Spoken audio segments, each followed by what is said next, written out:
Hey guys, welcome to episode 80 of The Green Life. In today's episode, I have a returning guest, Brenda Davis. Brenda's with me today to discuss the book Becoming Raw, and I'm really excited about it because, as you guys know, I've been eating a very high raw diet and sometimes even fully raw for weeks. And I love it. I feel great, and I really want to understand what is facts and what is fiction when it comes to a fully raw diet, and actually, is it healthy to be fully raw for a long time? We also discuss supplements. We talk about sprouting, what beans and what pulses can be sprouted, if it's the best way to get them, and so on. And I really feel this conversation is going to be beneficial for you, but I also suggest getting the book and really reading it because it has a lot of facts, and I think it can really be a guiding light. I mean, Brenda went and started eating much more raw food after this book, so there is definitely something to be said about this wonderful living diet. But there are some things we need to pay attention to, so stay tuned for that. Before we get into the episode, I wanted to give a big shout out to Nama Well for the J2 juicer, but also a big congrats to Nama for the C2, which is a combination of the juicer that we love so much with a blender. So a high-speed blender that can make anything from smoothies to soups, just like a Vitamix, and it's all focused on giving the option to people to have more plants and living plants at that, so that they can really boost their health. And you guys know I have a soft spot for Nama. Although I do not make money out of the promotion that I have with them, you can use my code that is in the show notes and you can get 10% off. And if you are looking for a combo juicer and blender, I wish I had that when I had access when I was looking, but there was nothing that was actually combining the two. This is such a great option. Absolutely love it. So go check it out on Nama's website, which I'll link below as well. I am, however, an affiliate of Dr. Morse's herbs, and as you know, guys, I use them myself, absolutely love them. I work with my clients so that they take them to kickstart their health journey. So if you're looking for herbs, go to the website, link below, use my link, use my code, which gives you 5% off for the first purchase, and enjoy. And that really helps my channel by allowing me to make a little commission. And also I've linked my own website for my work, as well as the retreat that I have here in Portugal. So if you are a healer, a yoga practitioner, or whatever you want to do that maybe allows you to have retreats, next year we have space to accommodate you. So get in touch and I'll give you all the details, and I look forward to working with you too. All right, without further ado, let's dive into this conversation. Welcome, Brenda. Hi, Brenda. Thank you for being back on The Green Life. How are you today? Oh, well, thank you so much for having me back, and I'm doing really well. Just got back home from a yoga practice, so that's all. I'm all good. Fantastic. I love that. You're more than welcome. You're one of my regular, most welcome guests because I love talking to you. You're such a full of knowledge, but also the way you present information is so digestible and, you know, just very tangible and no nonsense, which I absolutely love. Well, thank you so much. You're welcome. So we talked about in the last episodes, obviously we talked about the Becoming Vegan book and the importance of having the nutrients that are necessary for growth at different stages of life, and we covered that to some extent also when we talked about protein with you and Visanto, and Corey was so gracious to talk about the environment. That was such a good episode. And today we're going to dive again into your Becoming series, and we're going to talk about becoming raw. Yes. And I really wanted to talk about this for different reasons. One, because I actually am now, I guess, 90% raw. Wow. Which I found to be like the transition I needed to feel better, and I do. But I do still have, that 5% of, but 5 to 10% of cooked food. And I was just wondering, and of course I'm listening to different sources, right? Because I never did raw before. I kind of was familiar with it, but I wanted to understand a little bit more from different people that are doing it for a long time. And of course, as in everything, there is this information that clashes with each other. So very, yes. it's very confusing. I'm like, okay, So I'm doing it intuitively, where I'm like, well, I love smoothies, I love fruit, I love vegetables, like big salads, but I also do love having chickpeas in my salads and making tofu. Yes. So Yes. I don't want to give that up. And, sweet potatoes, which is one of the most starchy things I eat, because like grains, they don't seem to agree with me anymore, maybe because my hormones are changing. So I'm just listening to my body. And some days I'm fully raw and I'm okay with that. But generally speaking, I do crave these foods. And I thought, well, a lot of people must be just questioning, what it is about the raw. And I think this book is such a Bible for raw food. And it's this is a resource everybody should have in their library for sure. But I'd like to talk to you about this work. So first of all, as I know things happen where your publisher always asks you to do something and you're like, why? Exactly. So tell me the story about the raw book. Well, our publisher said, would you guys write a book about sort of the raw science and, really addressing the myths and the realities and what's true, what's not true, what's good about raw. And we always thought of raw as being sort of really fringy and really risky, especially for children. And that a lot of the claims in the raw food movement, we knew were not science-based or evidence-based. And so that put us off a bit. But my writing partner, Vasanta, and I said, you know what? We would learn so much doing this, because we would have to address and, contact researchers, regarding some of these claims and really look at the science, provide people with, the answers that they need, and provide some guidelines for people who want to do raw, how to do it effectively and safely. So we decided to take it on. And to be honest with you, it was probably the most difficult book we ever wrote. Becoming vegan was big. It was a 600-page textbook, really. And it was a lot of work. But it wasn't as controversial. It didn't have the huge challenges. It was really challenging to get to the bottom of some of the claims. And what we ended up doing, it was quite interesting. So several of the claims that were made, we looked at their references and who they were, if they was based on, so-and-so's work. This is what their work proved. So we actually contacted those researchers and said, is this what your work showed? Here's the quote. They're quoting your work and saying this is what your work has proven. And in every single case, they said, pardon? My work doesn't show anything of the sort. Like, how would they stretch it to that extreme? And so for many of the claims, it was just absolutely, they just thought what they were saying was ridiculous. And so we were able to take and then really look at, well, why would they have come up with that? And is there any truth to it? And it was just very challenging. It was very challenging. And in the end, we found that we became bigger fans of raw foods than we were before we started. And we both started incorporating a lot more sprouts, a lot more dehydrated foods. And I, to this day, I'm not, even 90% raw, but I do eat, like you, a big salad for lunch every day. I have a fruit bowl for breakfast, but sometimes in the bowl I'll have some cooked or sprouted grains. So it will contain some cooked thing. My granola is dehydrated, but I do use rolled oats in the granola.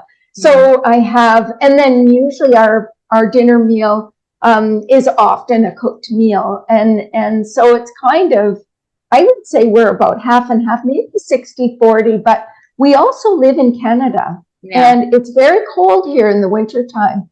And I find that I need warm food. My body craves warm soups and so on.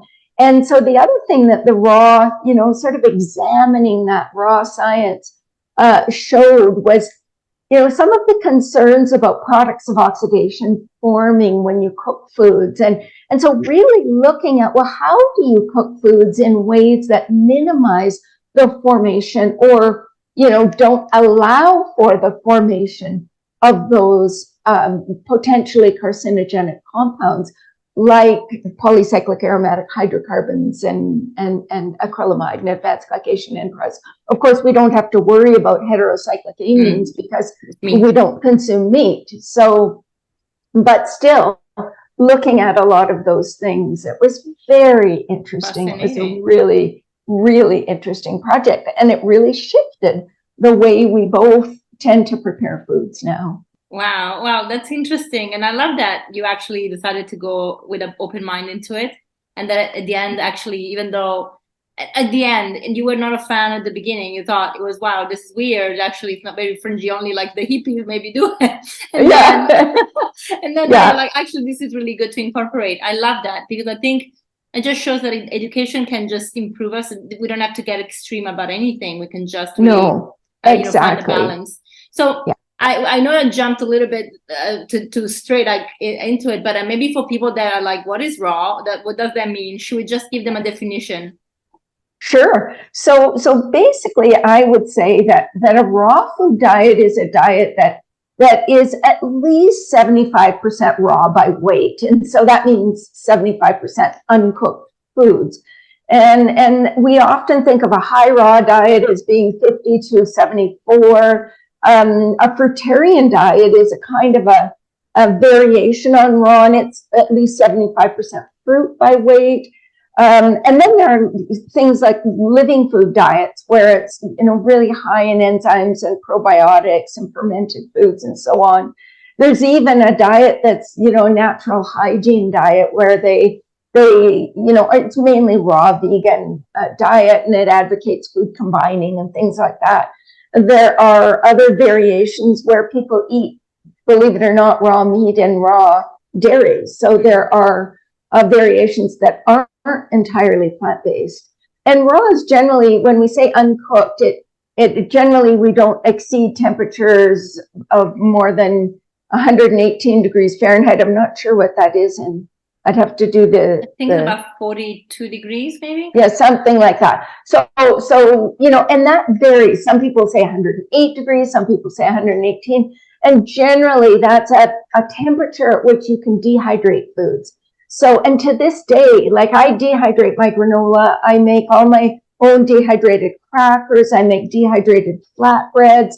There are a number of things that I do dehydrated because there's something it just so wonderful about the taste, and you just know it's just really a healthy food. You can tell the difference when you eat my raw crackers. I take about half vegetables, so butternut squash, zucchini, peppers, onions, kale, whatever, and I process it in the food processor, and then I take about half seeds, so soaked flax seeds, and I do sunflower seeds, pumpkin seeds, chia seeds, whatever.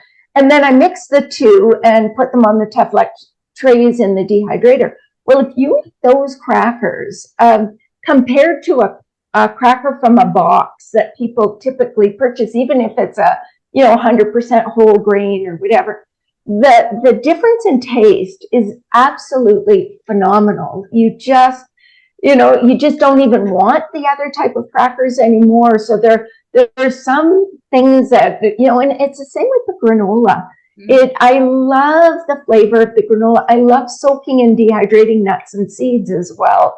When one of the things that I think is so interesting is when you soak a food, you basically start the process of germination. And so what happens when you're starting that process is you're literally breaking down anti-nutrients, because anti-nutrients prevent the release of the stored forms of nutrients in the food.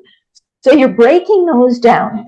you're allowing for use of the stored nutrients. And you are multiplying these compounds in plants that protect the plants, because when you're growing a little baby, you need a lot of phytochemicals, these compounds plants make to protect themselves. And so the phytochemical army in the plant just explodes. It can increase from 5 to 50 to possibly even 100 times in different plants. And so this, and that all starts with the soaking. And then when you sprout, it just, you change the nutritional profile, you increase the lysine content, you increase vitamin C, and it's just amazing.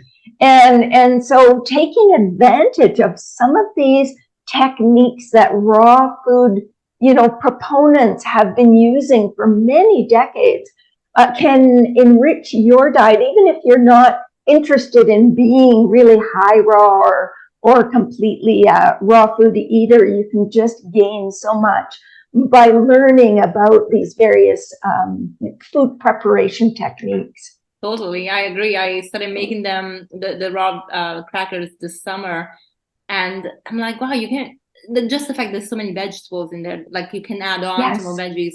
It's beautiful, and they taste amazing. Yes. It's true. Okay, I think you mentioned a couple of things that had to do with the myth and misconception, like the anti-nutrients. So I think maybe let's talk about the top 5 claims that raw foodists make, and what is a myth and what is a fact for them. Okay, well, I guess there are a lot, but let's start with the anti-nutrients one, because I think that's a big one that also the carnivores started using. Yeah, so the ones that I guess the ones that I think that come to my mind are, the plant enzymes are absolutely essential to human health. The claim that cooked foods are toxic and should never be consumed. The claim that food combining is necessary. There's a claim that inorganic minerals are useless. There's just a lot of claims. There's claims that what was the one you said? The first one? The anti-nutrients. So oxalates. Oh yes, yes. That they're that they're very dangerous. Yeah, like the carnivores now are using that to put people off plants. Like, don't eat spinach, exactly. The oxalates will kill you. Yeah. So it's ridiculous. I mean, many of these compounds that we call anti-nutrients have actually been found to be protective. Phytates, for example, have been found to be anti-carcinogenic. And a lot of the claims for oxalates and phytates and trypsin inhibitors and lectins, and the claim about lectins is made for grains and beans. And grains and beans are generally eaten cooked. And as soon as you cook a legume or a grain, you destroy the lectins almost completely. It doesn't take much cooking time to destroy them. But even soaking and sprouting will reduce their content pretty significantly. So I think that's, definitely worth understanding. So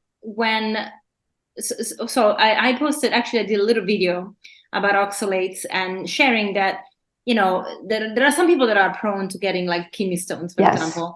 And for them, maybe it's like that push. But actually, when they did research about people eating a carnivore diet or a meat-based diet with no vegetables that contain oxalates, like green leafy vegetables, they didn't really find a difference in their kidney stone problems. So in fact, people that didn't eat vegetables had more kidney stones. Yeah, and they've looked at different populations. I think in Epic Oxford, people eating plant-based it was pretty close to 30% fewer kidney stones. So certainly, and there's different forms of oxalates in food, the soluble versus the insoluble, and we tend not to, absorb all of them. There definitely are some people that do need to be conscious of oxalates. And for those people, you don't want to be using the really high oxalate greens in smoothies, for example. So if things like spinach, Swiss chard, beet greens are very high in oxalates. And when we make green smoothies, we tend to use a lot of greens.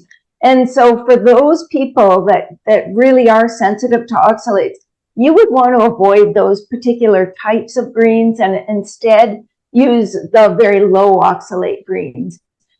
Things like kale and some of the Chinese greens, bok choy, and so on would be safer choices for those individuals. And I would say for people making green smoothies on a regular basis, if your main green is spinach, you might want to branch out. Still include some spinach, but include other greens as well. Yeah, good tip.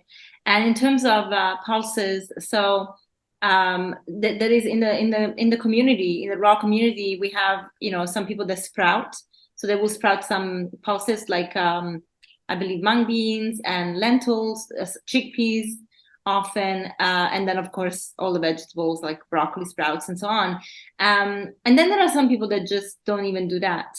And I guess this is the difference maybe between the living food approach, right? Yeah. So the thing is with legumes is they contain trypsin inhibitors. And trypsin inhibitors are these compounds that block the ability of trypsin to break down protein. And so it's really important that we can break proteins down into amino acids. And the amount of trypsin inhibitors is different in different types of legumes. So soybeans are the most concentrated sources of trypsin inhibitors. Other legumes average probably, about 15 to 40% that of soybeans.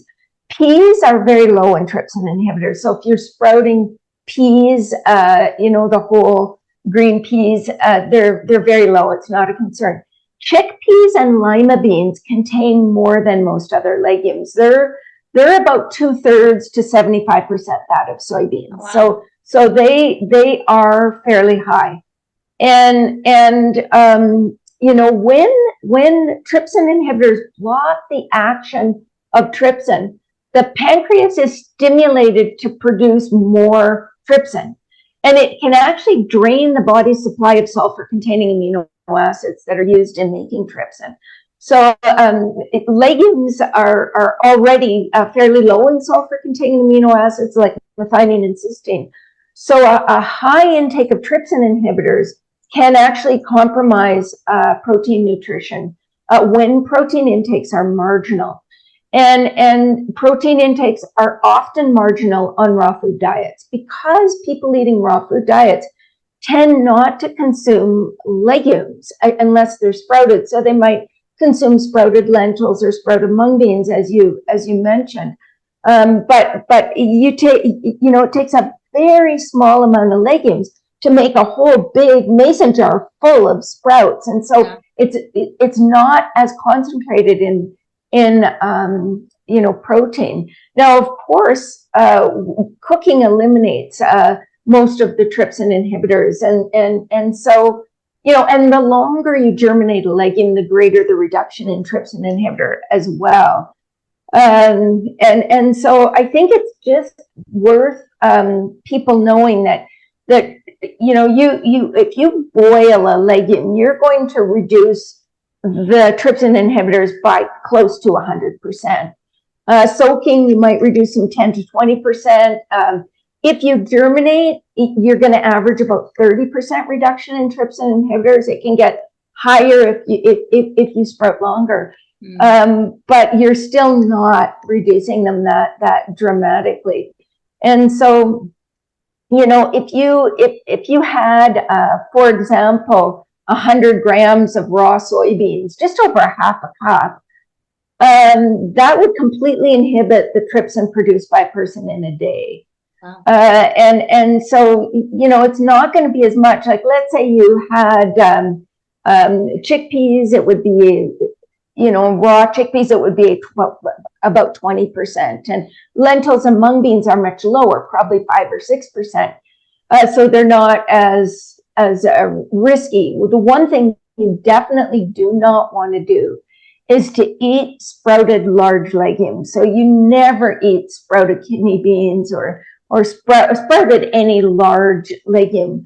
People in the raw community do sprout chickpeas and eat them, but I wouldn't make a regular habit of that because of the level of trypsin inhibitors there. So it's a little bit tricky, but generally, one of the things that to me, if you think about raw food diets and the wonderful advantages, the advantages of raw food diets are they tend to be very, very helpful for things that like immune inflammatory disorders like rheumatoid arthritis, fibromyalgia, chronic disease, overweight, obesity, cancer, heart disease, type 2 diabetes, because these are such clean diets. There's no processed foods, or virtually no processed foods.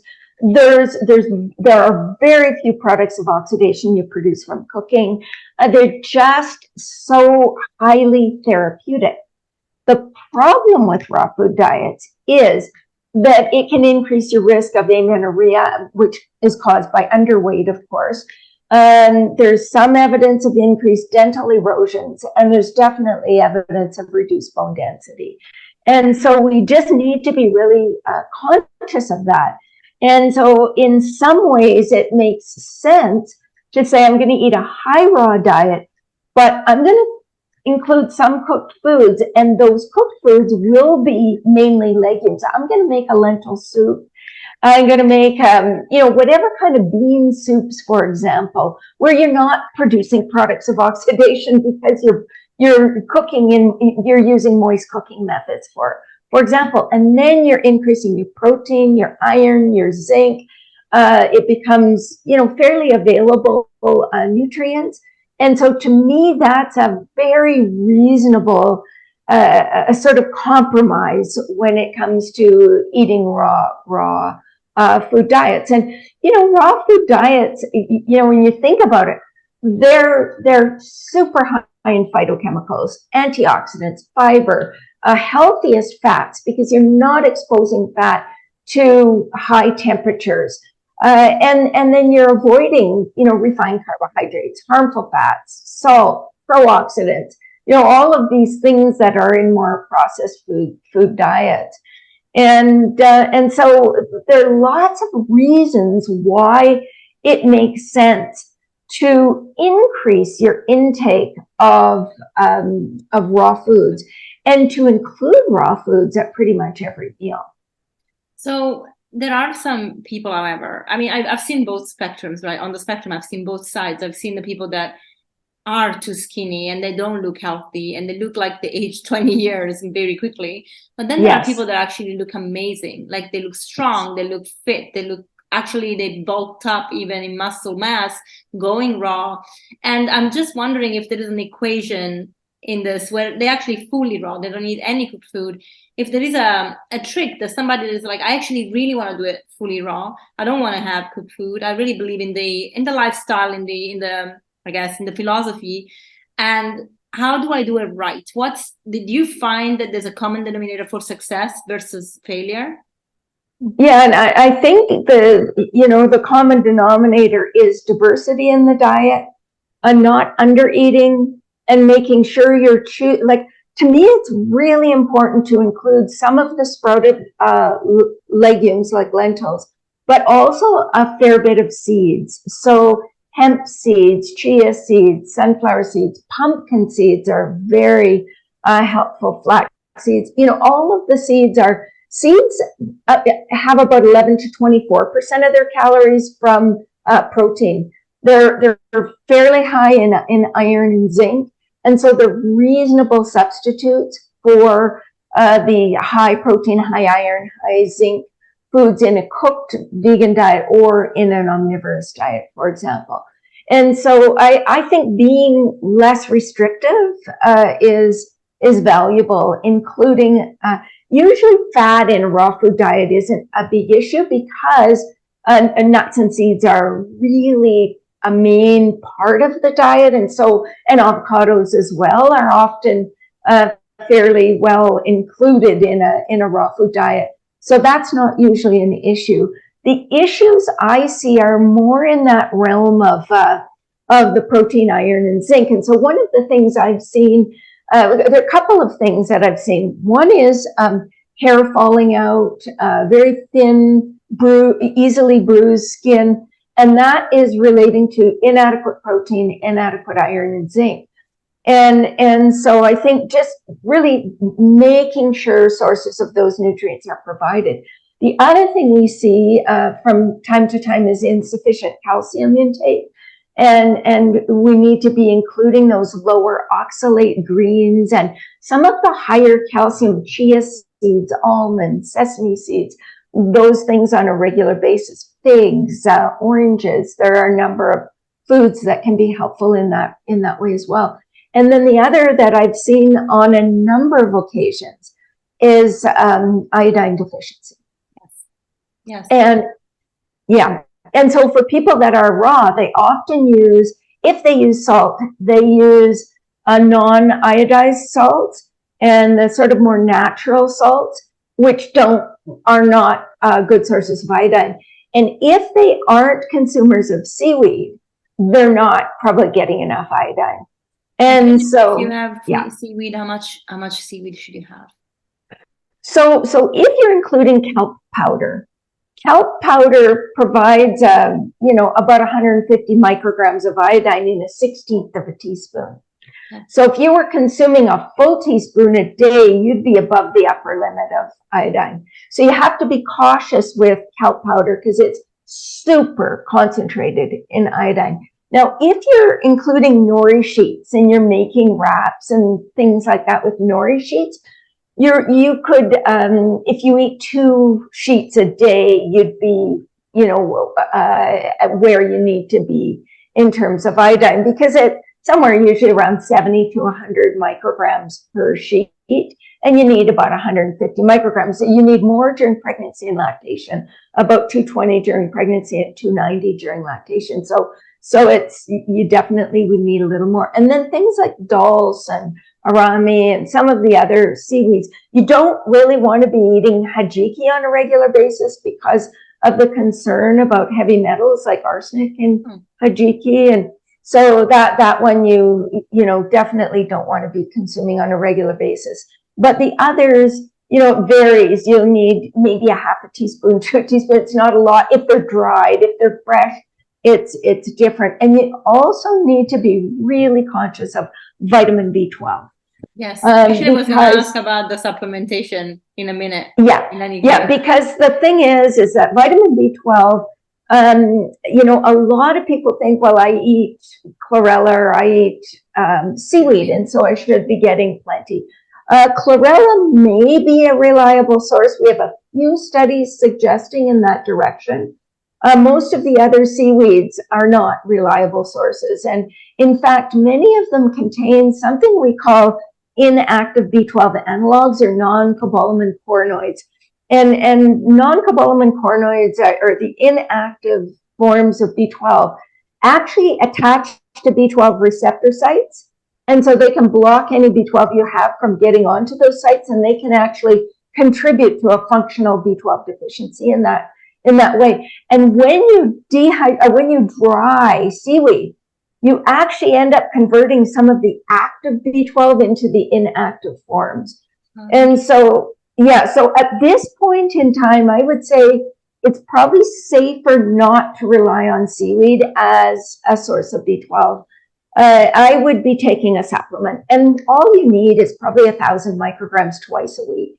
And so that's probably the safest thing to do as a raw food eater. And I know some people eating raw food diets don't want to take supplements, but I would say you're shooting yourself in the foot, because what happens when you don't get enough B12 is your homocysteine levels start to rise, and you actually can increase your risk of cardiovascular disease.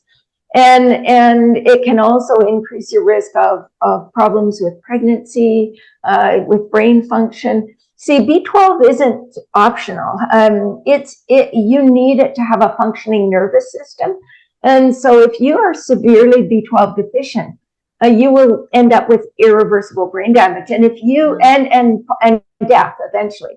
But if you are pregnant and you're on a raw food diet and you deliver a baby who didn't have access to B12 as it was in utero, it within probably a couple of months will have irreversible brain damage, and you can end up in jail, as I've seen, for harming your child. And so you really need to take responsibility for that. If you're doing a raw food diet, you need a source of B12, period. And so a supplement is absolutely critical. You cannot survive without a source of B12. Some people say, well, I eat, fermented food, so I'll probably get it from fermented foods. Yes, it's possible to get it from fermented foods if you're in a country where the level of sanitation isn't high.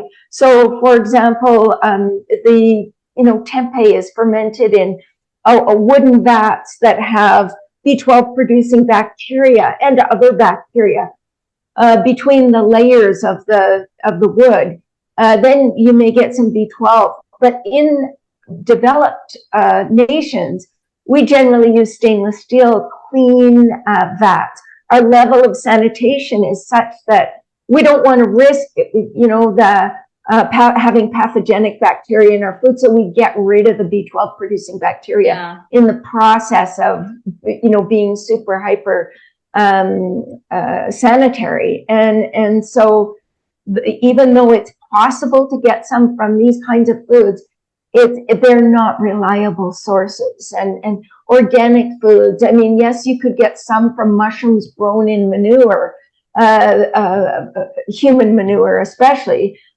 You could get some, but again, there's a potential for pathogenic bacteria to be there. So it's the safest thing to do is take a supplement.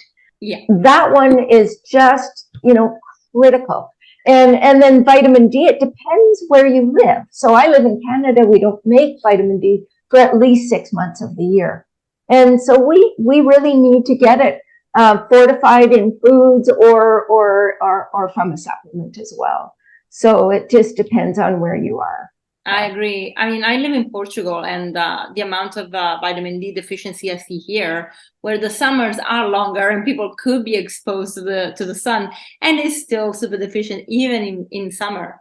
So I honestly think people don't really value the importance of being in the sun, and they think going on holiday 1 week a year, or 2 weeks a year, it's enough, and it's not. Like, you really need to get that constant exposure. And of course, then there's the safety. I don't want to burn, I don't want to get skin cancer, so they stay away from it, and they they covered up the whole time in the sun. So it's a catch-22, but ultimately people are deficient, and so their immune system then comes October, where it gets colder, they're gonna all start getting the flu because the immune system is not working, because vitamin D is so important for the immune system. Absolutely critical. And we also want to be a little bit cautious with children, because with children, they have small stomachs. And one thing about a raw food diet that is such a bonus for people who are overweight or have chronic diseases is it's not a very energy dense diet. Generally, it's vegetables and such have low energy density, which means they have few calories per gram, which means you can eat a lot of food and not get a lot of calories necessarily.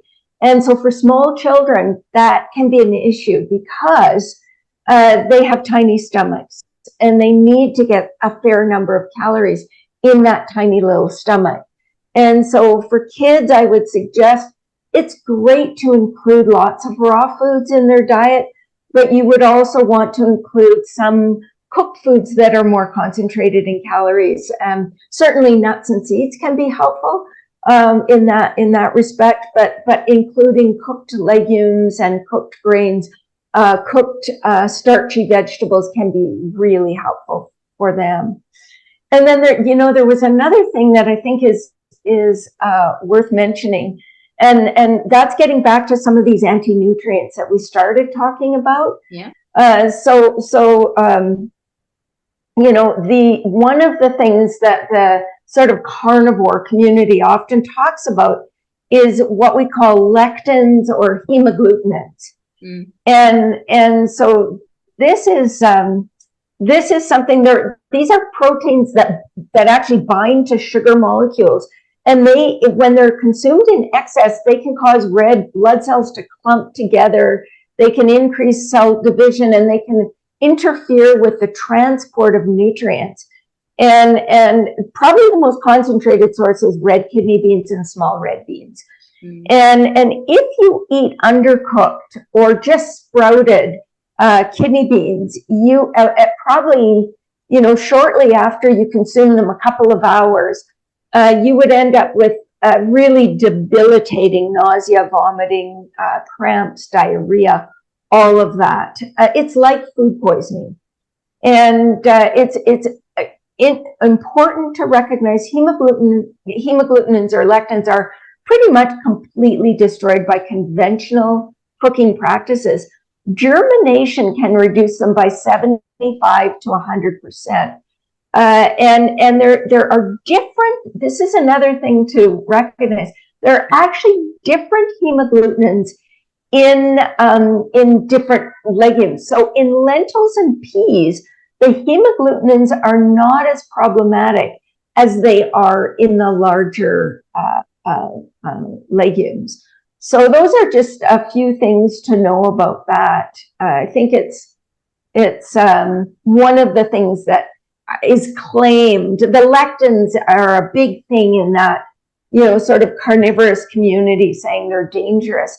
Lectins are not the issue that they're made out to be.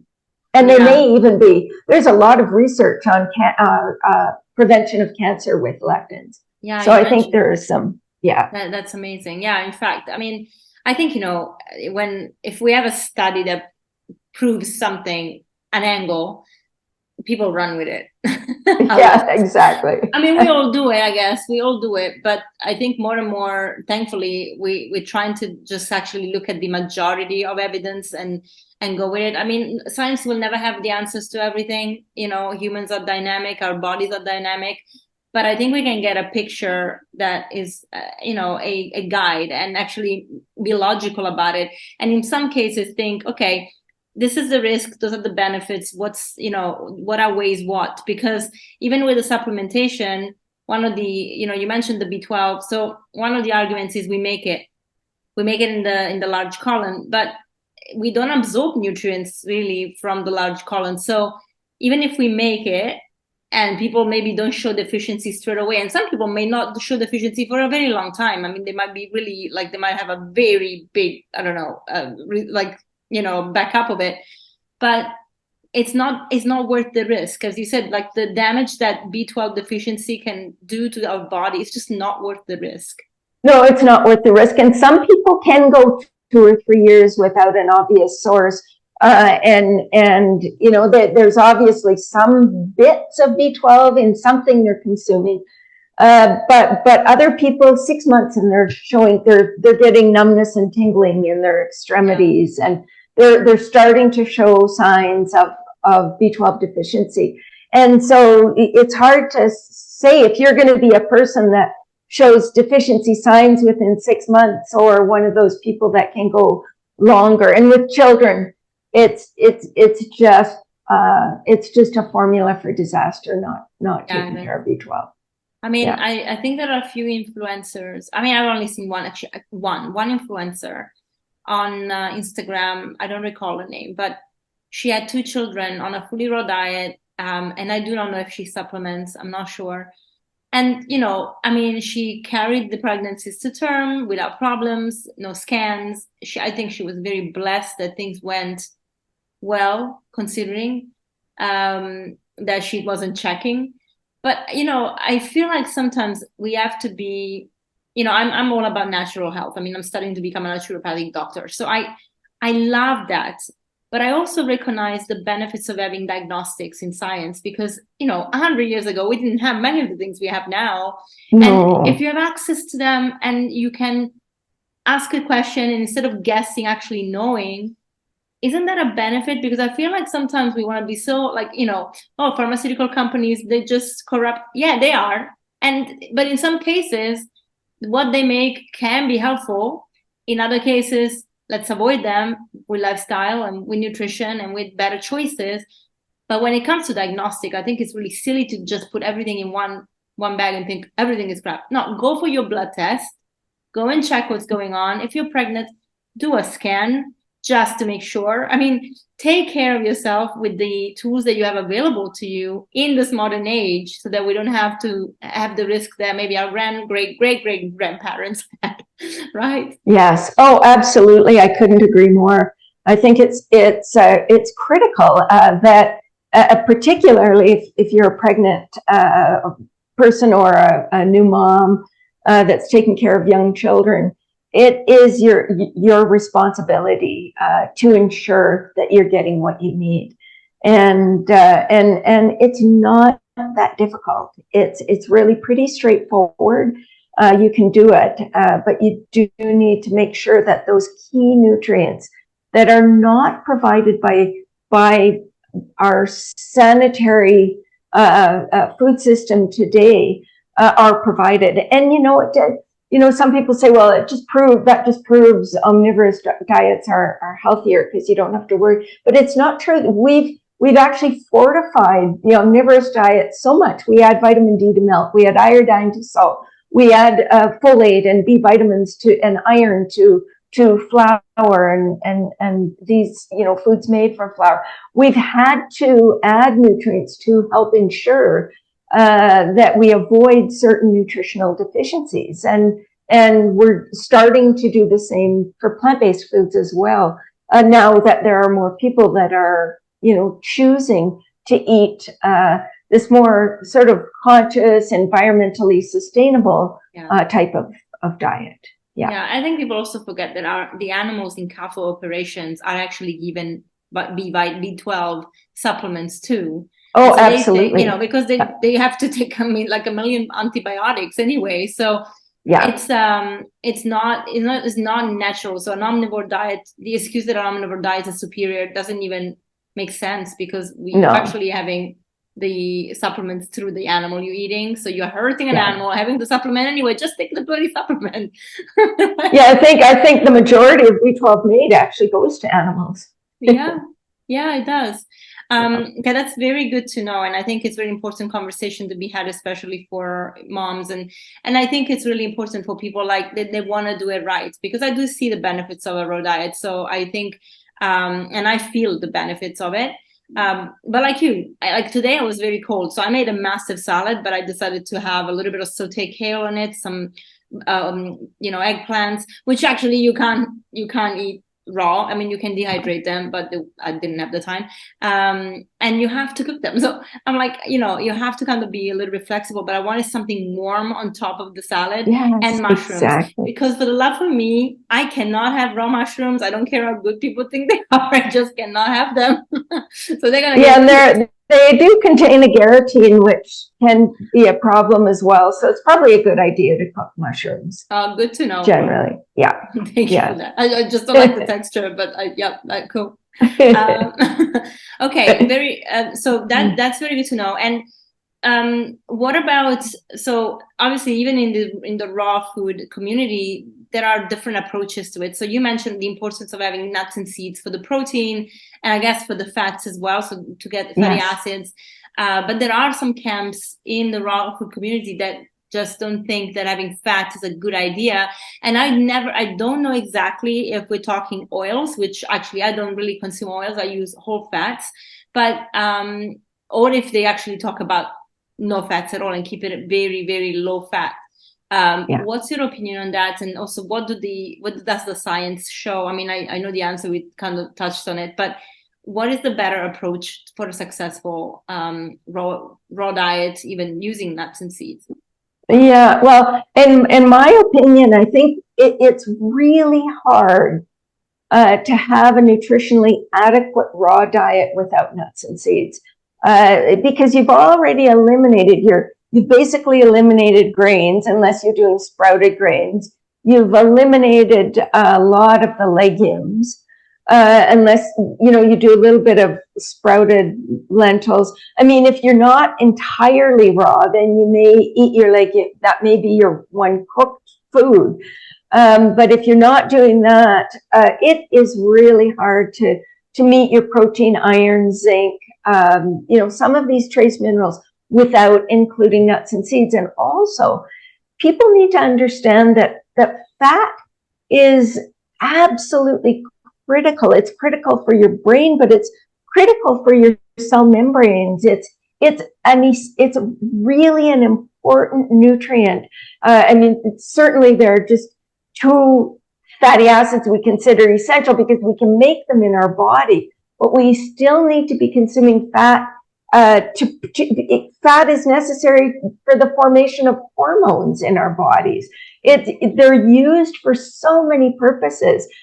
Certain fats are used to produce a number of eicosanoids and resolvins and protectants that help to maintain blood pressure and reduce inflammation, and all of these things are so important.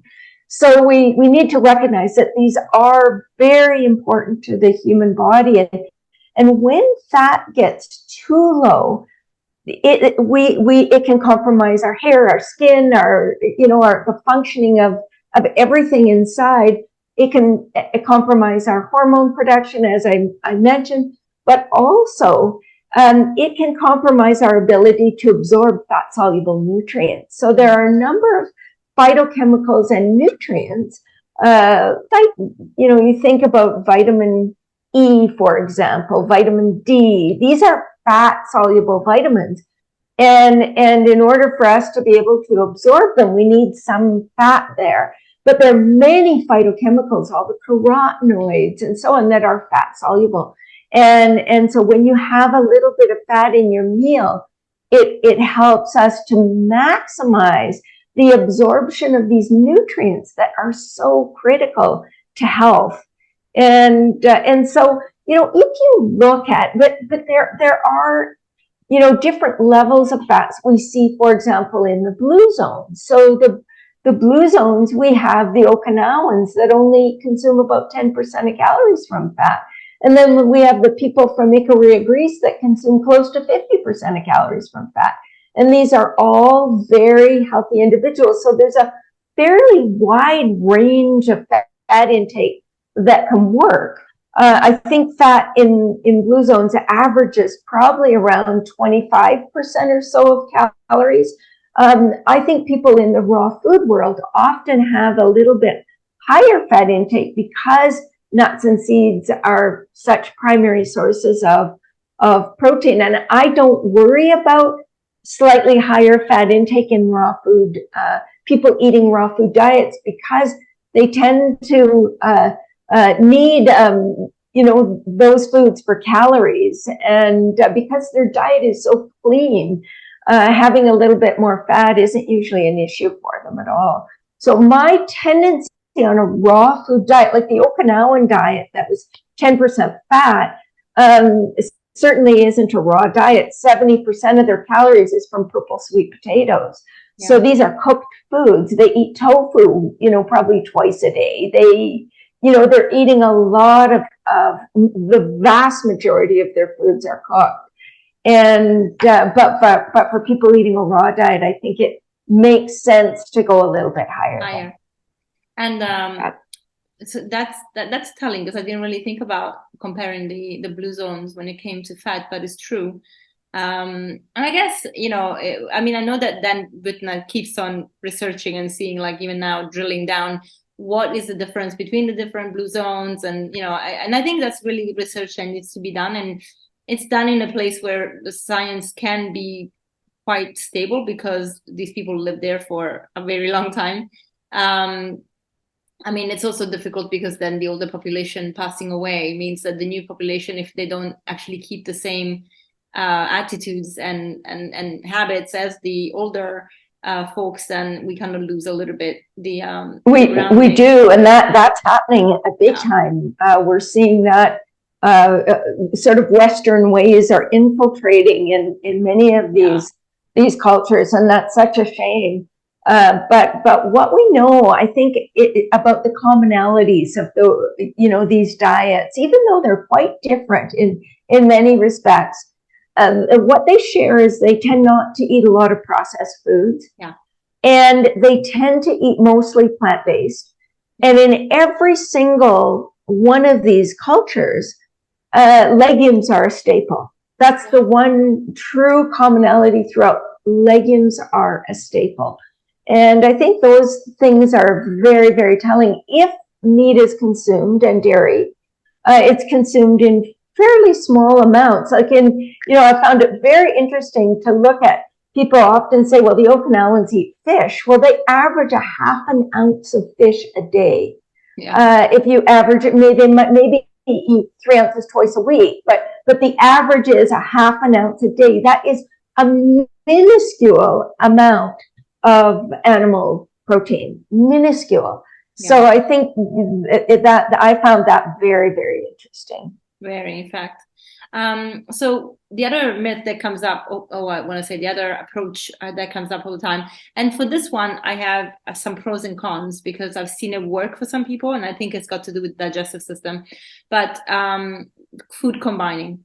Now, of course, the reasoning for food combining behind it, it's like, is to maximize nutrition, or I'm not quite sure exactly, but I'm reading now the Diamond book.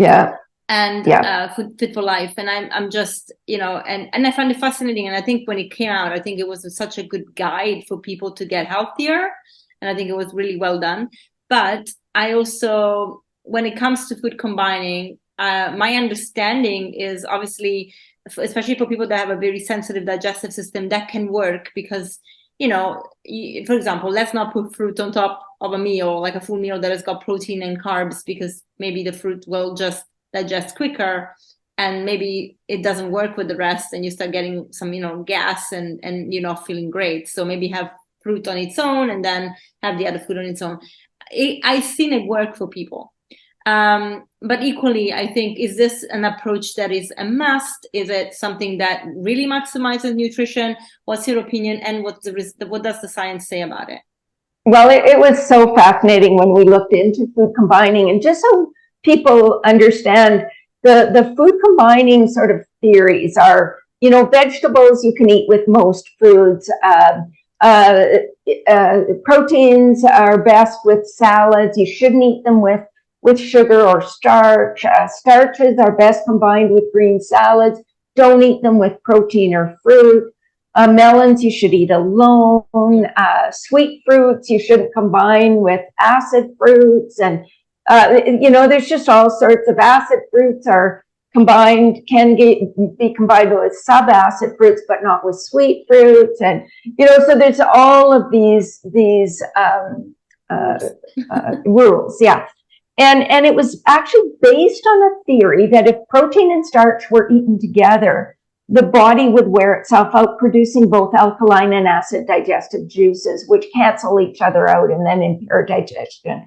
And this, I think it came about in the early 1900s, before we actually understood anything about the digestive tract, or we understood very, very little. Current scientific evidence really doesn't support this theory at all. Scientists have known for, I would say, a number of decades that the stomach is always acid, the small intestine is always alkaline, no matter what foods are eaten. And every single whole plant food, without exception, contains a combination of protein, fat, and carbohydrate. And the body is pretty well designed to digest these sort of natural combinations of foods. And one of the things that I think is an issue with the sort of food combining rules is that food combining rules cause people that are already pretty aggressively restricting their diet to further restrict their diet. And some combinations of foods that break food combining rules actually provide pretty significant nutritional advantages. So, for example, vitamin C and organic acids in fruits can help to increase the absorption of iron from iron-rich plant foods like legumes and seeds. Fat from nuts and seeds and avocados helps with absorption of minerals and fat-soluble vitamins and phytochemicals. And so when we make all of these rules, it can actually impair, the absorption of certain nutrients. Now, I do think it's worth, and I think you said this very, very, very well. Food combining can result in simpler meals. And for some people who experience a lot of bloating and gas and indigestion, they may find it easier to tolerate foods when they, like, for example, what you said, eat fruits separately from their meals. And I think in that case, we just need to listen to our bodies and do what works for us. But I don't think the notion of food combining is really backed up by science at all. And it was based on theories that, came from 100 years ago that were, we just didn't know at that time what was, happening in the digestive system. Yeah. I mean, I will be honest, I'm learning a lot of the detoxification, for example, modalities and protocols from Dr. Robert Morse. And Dr. Morse is a big proponent of hygienist approach. Natural hygiene, yeah. Natural hygiene. And he also, very much has seen people really heal going on just fruit whilst taking the herbs. Now, of course, he does acknowledge that we're talking about extreme cases, of disease. Yeah. And I think in those cases, you have to understand that people were so toxic, like literally clogged up. Their system wasn't working. There was inflammation, like chronic inflammation. There were extreme cases where you really have to take it to the extreme, to the other side, to allow them to even, for the body to respond and heal. And I think in those cases, that approach might actually be miraculous because, what else is there to do, right? What else do you do if drugs fail you, if surgery is not an option or it doesn't work? What is your option? In that case, I think going a little bit the extra mile can really help. Yeah. And I think that's why you've seen success and over success all the time. But I feel that the problem with those things is that because they become accessible to everybody thinks that that's the way we all should do it.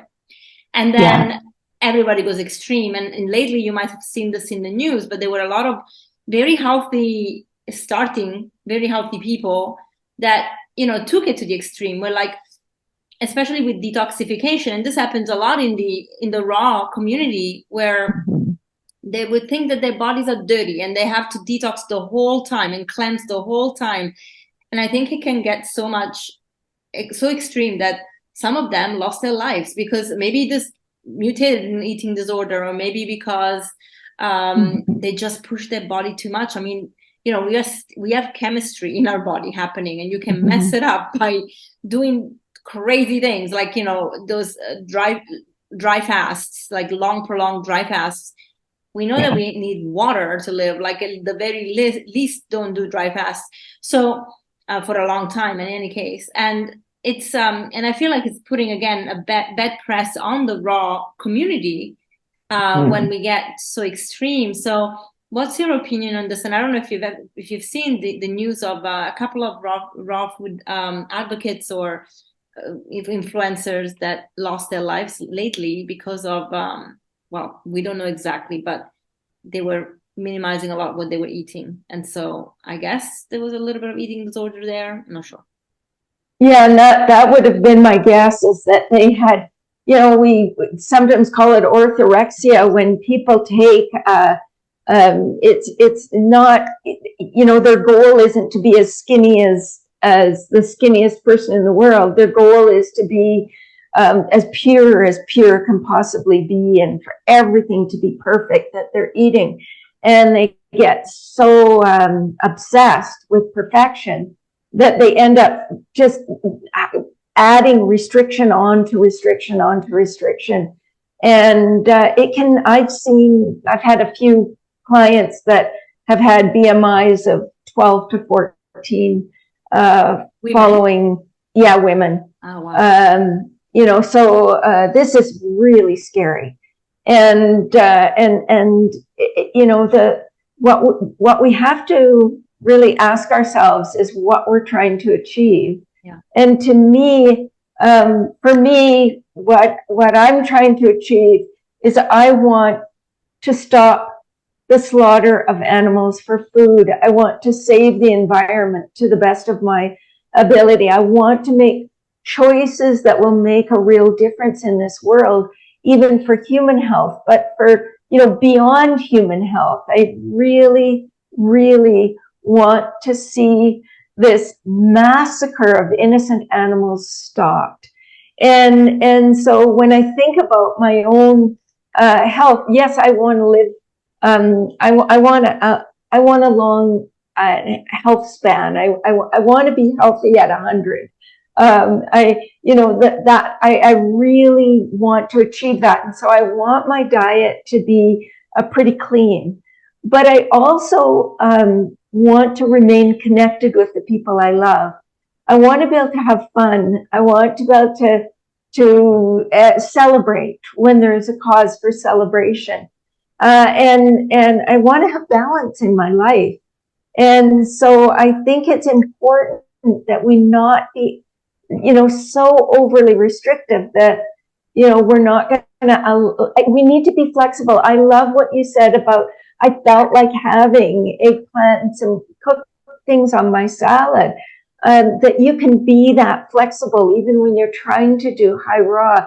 Sometimes our bodies are telling us something that, we just crave warm food when it's so cold or whatever it is.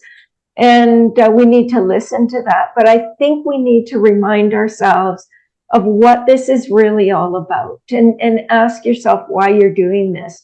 And to me, the thing that makes me really sad is when there's a person who's eating a vegan diet, whether it's a raw vegan or cooked vegan, or it doesn't matter what type of vegan, but any sort of vegan diet, who ends up dying, or their child dies, or they end up with severe B12 deficiency and can't, lose their cognitive ability or their ability to walk, for example.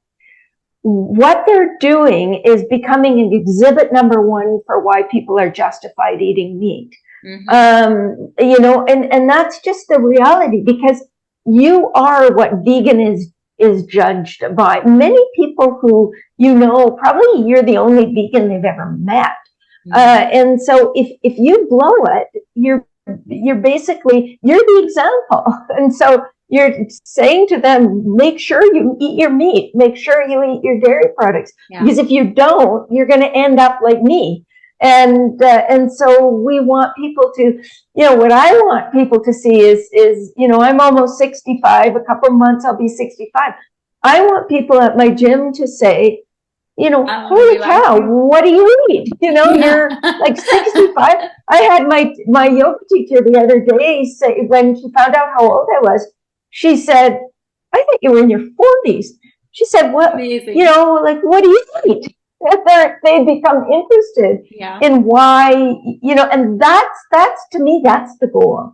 I want people to say, wow, you're 70, you're whatever you are, and you're the only person in this office who's not on 3 medications or 7 medications, and you're still doing everything. You're running and playing tennis and doing whatever. How are you managing? And they look at your diet. That's the goal, not the other way around. Yeah. And so to me, we have to think about these things when we're making our food choices. Definitely. I love what you said. And yeah, you do look like you're in your 40s. And I do. People, that's actually one of the best compliments when I start working with somebody that hasn't even met me before, and they maybe their referral. And they talked to me. I had a lady that said, wow, you definitely like a walking marketing for what you do.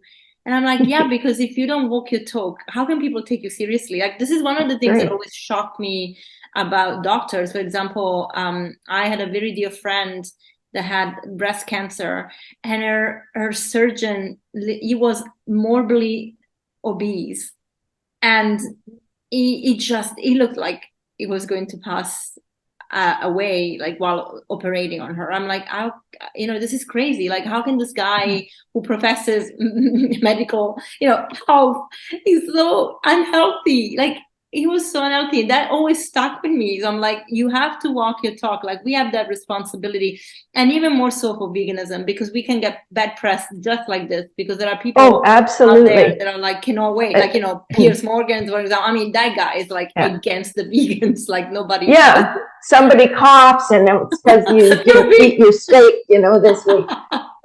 So yeah, no, it's just ridiculous. And I think people need to remember, it's not about being perfect. It's not about being, absolutely pure. It's about being a conscious human being. It's about making choices that we know will protect the planet and people and animals and so on.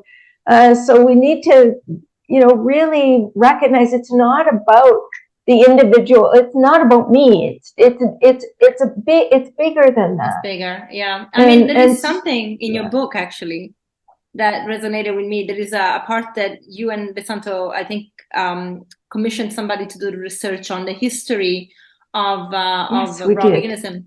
And there is something that talks about the Essenes in here, which I looked into, because I think, again, one thing about the raw vegan diet that I think really has done for me is really opened up the spiritual level to the next one. So I looked at the Essenes, right? Their approach to, well, first of all, the kindness of the food. Like, actually, why do you want to eat things that are not living when we are praying a living God? So why would you eat death?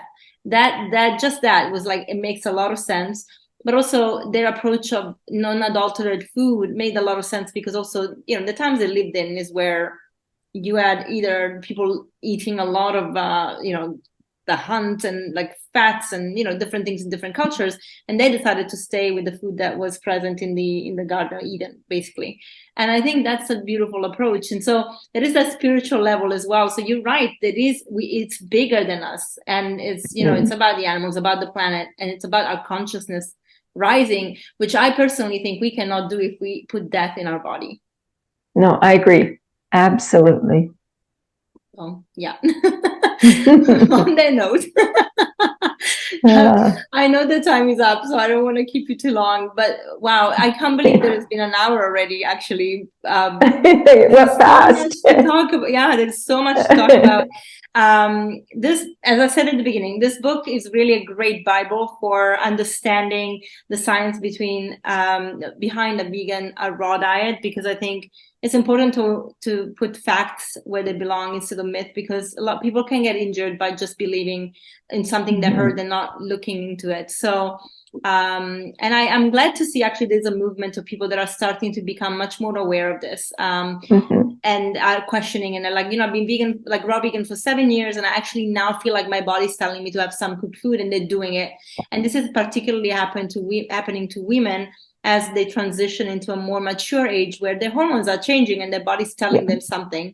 So I am glad to see that that's happening. But on the flip side, we also see the extremes on the other side, where, like, we just talked about. So hopefully conversations like this can spark interest and, spark that just curiosity to learn more and do things right, so that they can be healthy and they can be the spokespeople for this lifestyle going forward. I completely agree. And I'm so grateful for what you're doing, Chantal. You're doing an amazing job. You've got such balance in your approach, and I think you're providing wonderful education to a lot of people. So thank you so much for that. Thank you. And I can only do this because I get to speak to people like you and learn from you. Thank you so much. Thank you. I'll see you very soon again, I'm sure. Yes, I hope so. Take care, Chantal, and thanks again. And good luck with all of your studies. Thank you. Thank you. Bye. Bye-bye. Thank you, Brenda, and thank you everyone for staying on for this episode. I hope you enjoyed it and learned a lot. If you're not having enough raw food, hopefully this inspired you too. And if you are on a raw diet, maybe this inspired you to look into different ways to boost your health. Now, if you guys like this episode, make sure you share it, like it, review it, help us grow. And I've left all the links to Brenda's work in the show notes so that you can have access to her work, including Becoming Raw. All right, I'll see you next week. Bye.